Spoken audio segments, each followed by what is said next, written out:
So my presentation is going to be about university accommodation. As I said, my name is Elenid Steffan and I am an Education Liaison Officer at Edge Hill University. The aims of this session is to give you a bit of an overview of student accommodation. We'll look at the different types of accommodations and the options that you have, and we'll also obviously consider the pros and the cons of these. I'll give you some key things to research, and then to wrap up, I'll give you some top tips to consider when making your choices. So the first thing to think about is, where do students live? Now, the chart that you'll see here is actually research that was conducted by Which. And it's really fascinating to see that actually loads of universities and loads of students do offer university halls, and students do take up that option. But what you'll find is that a number of students also consider private accommodation or live at home. You also have some students, maybe mature students, who own their own property or who already live with family, and that's also an option as well. There are so many things to consider when we do look at university accommodation, but ultimately it must be a decision that is right for you. Living at home can be cheaper, and it can be a cheaper option, and also convenient if you are already living locally to your university. However, being in accommodation will encourage independence and will allow you to meet lots of new people as well. So let's start by looking at university managed halls. This is probably something that you have heard of, and maybe the one thing that you consider to be a main option, but it's actually only one of the options that you have. Most first year students will be allocated a place in university managed accommodation or halls, and a lot of universities might guarantee that option, or might say that they're able to offer most of their students in their first year a guaranteed or a space in halls of residence. It is a really great way to get to know people, and they're usually very conveniently located as well, so no worries about commuting to your lectures in the morning. Some universities might even offer options which are specific accommodation based on your subject cohort or close to a particular part of the campus that you might be studying in. It is ultimately really good preparation for living away from home for the first time. Some might consider this almost like a halfway option before moving out completely into private accommodation or private housing, because usually your bills are included in the price. Sometimes you can choose catered options, so it is a really good halfway option. However, you might not always get your first choice. Typically, what universities will do is ask you to rank your choices. And also, it's unusual that you'll get to choose the people that you live with before moving in. However, that can usually be the beauty of moving into university accommodation.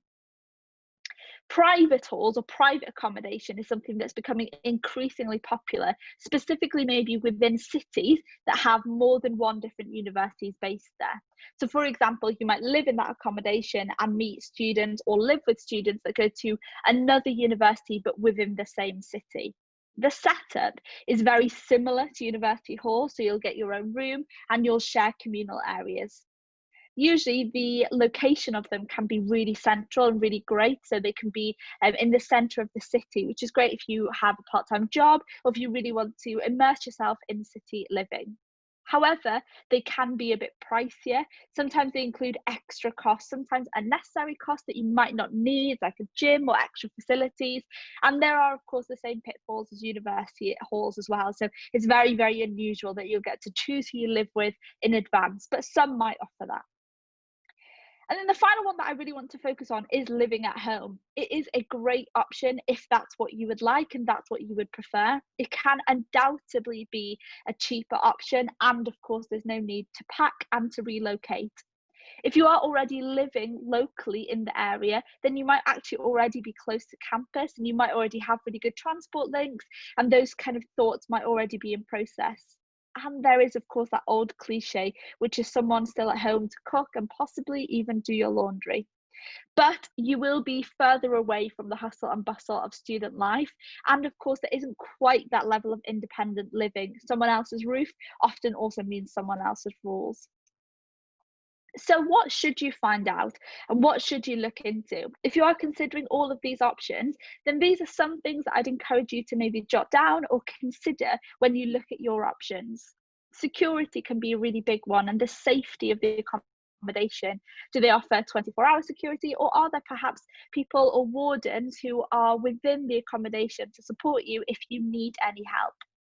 What about the contract length? If your course maybe runs a little bit longer over the summer, or placements, for example, or you wish to stay in the city for part-time jobs, then what does the contract length look like, and can you be flexible with that? Do ask, because a lot of universities, especially if you are a care leaver, offer those options for you to have access to the accommodation throughout the year without needing to move out. So do look into that. Can you choose specific features? So alcohol-free or same-sex accommodation? And think about the location and the transport links as well. It's very unusual that you will need your car at university. And what you'll find as well is that some halls of residence might charge for a permit for parking, or it might be limited. You might have to apply.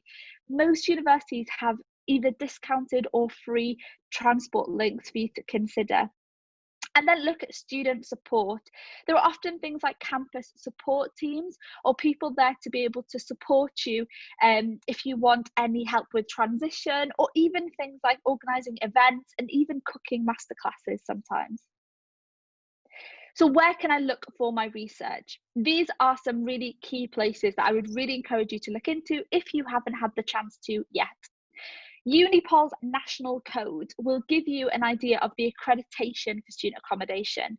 So that's really useful if you are moving into private housing, and even maybe in your second and third year, to look to make sure that your landlord or your providers are giving what should be provided to you and meeting those requirements as well.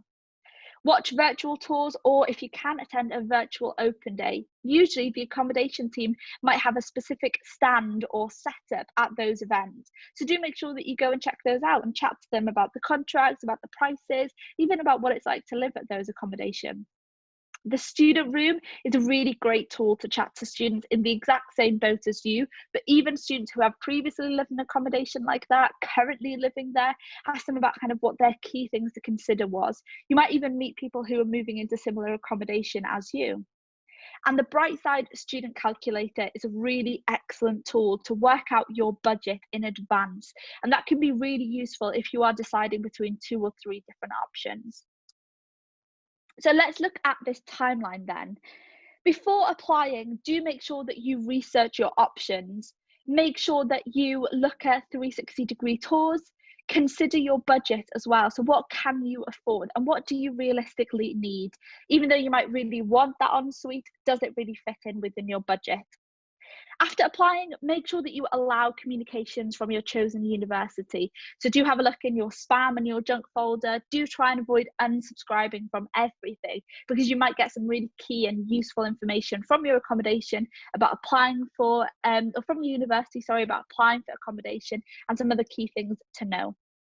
After confirming your place at that university, you will be invited to apply for halls.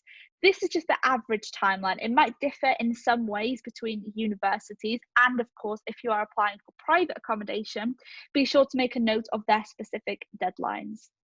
And then moving in, either before or kind of during that process, do have a look at social media pages for your accommodation, and do try and find the official ones that are accredited and managed by your university.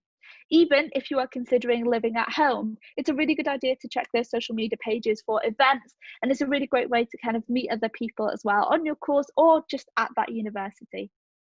Look for an inventory guide to help you to pack and also buy only what you need. It's very common to turn up on that first day, moving into a flat, and actually everyone's bought a kettle, even though there's one provided. And then do things like the admin side of things. So sort out your insurance and change any subscriptions or addresses that you might have to reflect your new address at university. So a quick summary then. You can choose to live in halls, in private accommodation, or at home. Do take advantage of 360-degree tours to view and to compare your options.